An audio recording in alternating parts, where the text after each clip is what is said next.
Grapevine is a local advertising lifestyle magazine, colour and glossy.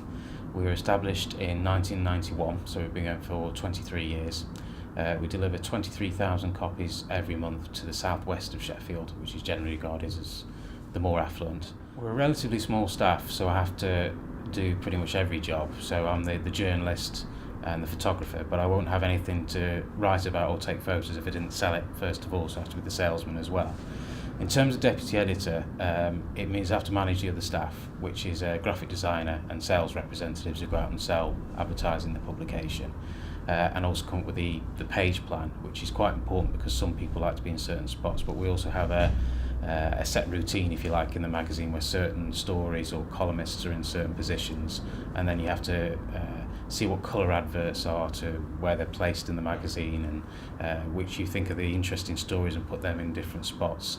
And then the front cover is very important because that's the first thing that people see. So if you've lost it on the front cover, then many people won't even open your magazine. You've got regular readers, but so that needs to be important. But we also have what we call blurbs on the front cover, which direct you to certain spots in the magazine. And that's done as favours, if you like, for certain advertisers or things that we think are interesting to promote. But we then put other adverts next to those feature stories to give them a better position, if you like, or a better chance of being seen.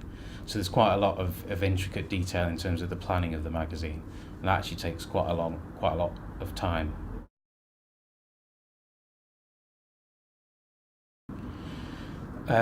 First of all, we have to make sure we've got a set amount of income during the month to be able to pay for all the cars, the staff, and the delivery and the printing of the magazine. And that is quite crucial as well, because in print terms, you go up in 8 or 16 pages. So we're normally either 48, 56 or 64. But what you can find is if you've got 58 pages of advertising and you can't quite fit into a 56, you can't always go up to 64, because you may have got a little bit more of advertising payments from 58 pages rather than 56, but it doesn't quite pay for the printing of 8 more pages on a 64, the cost of then posting the magazine out to with the invoices and to all our readers list, and also delivering the magazine. The costs all go up higher, so you have to judge it, and that's why the page planning takes quite a long time as to what you can afford in terms of how many pages you're going to deliver. And sometimes it means you cut things out and push them to the next month.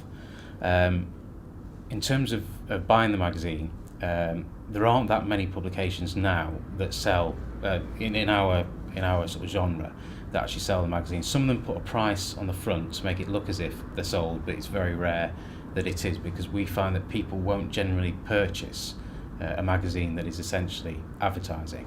So we have to then pay for people to deliver it through people's doors. So it's all about the design and the layout and making the advertising interesting, so that when people are reading it, they're reading a story or an advert that is quite interesting, and that means that we can maximise our advertising income without having any free stories, if you like, or local news stories, which takes up time and also loses money because those pages could be used for adverts.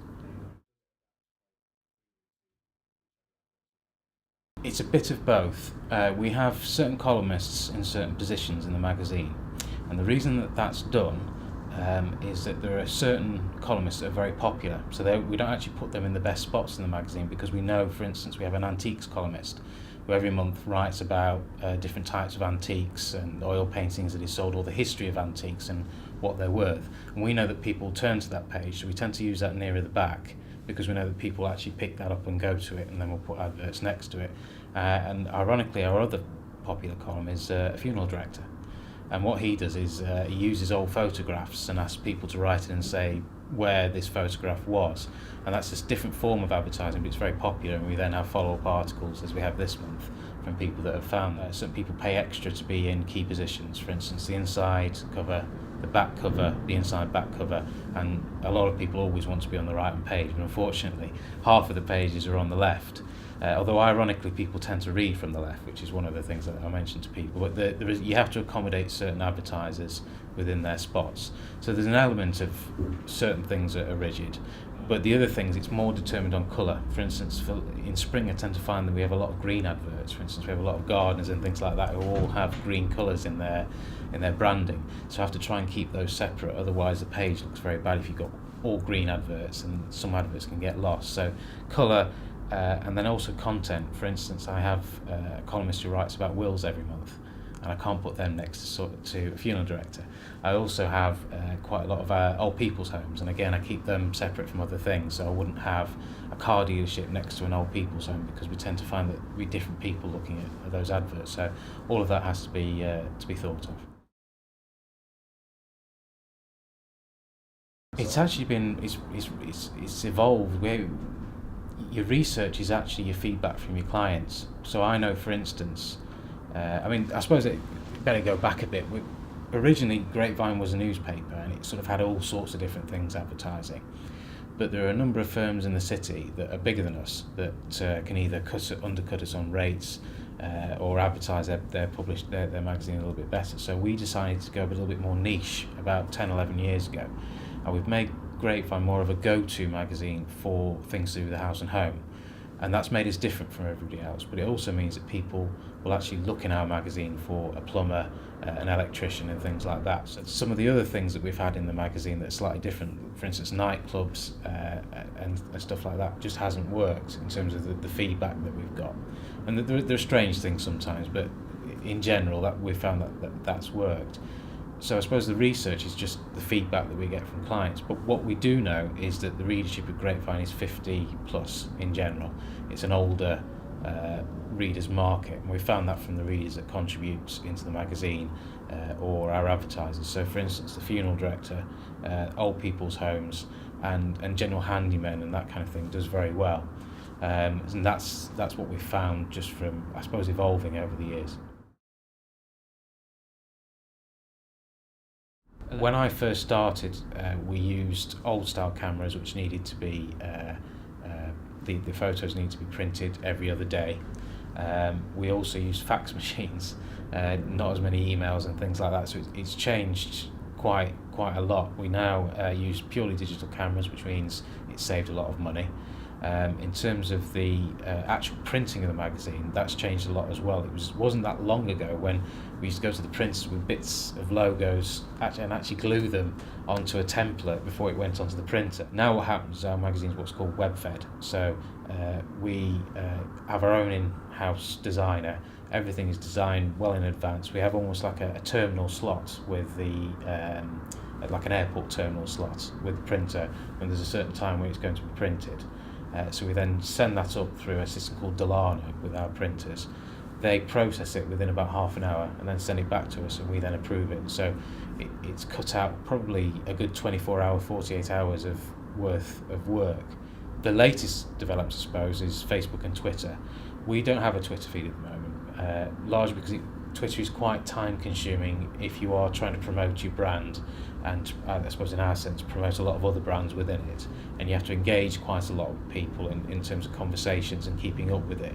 And if you don't, it's almost rude if you don't go back to someone within 2 minutes. So actually having someone doing that all the time is time-consuming. We're still not really sure whether it would have a benefit to us. We're still open to it.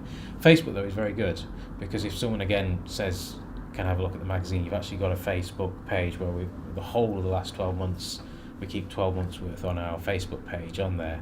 And because Facebook's a bit more static, if you like, it's almost like a sort of diary, if you like, rather than Twitter, which is much more of the moment or real time.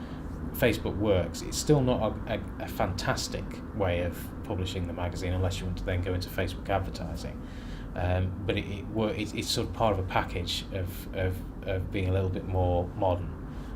For certain advertisers, and for us, we've got an older market now, but we've found actually that 50 plus now, that's where Facebook is really going. And Facebook, I think, is itself admitted that their users are getting older as Facebook is getting older, and their new users tend to be 50 plus people rather than people 18 to 30.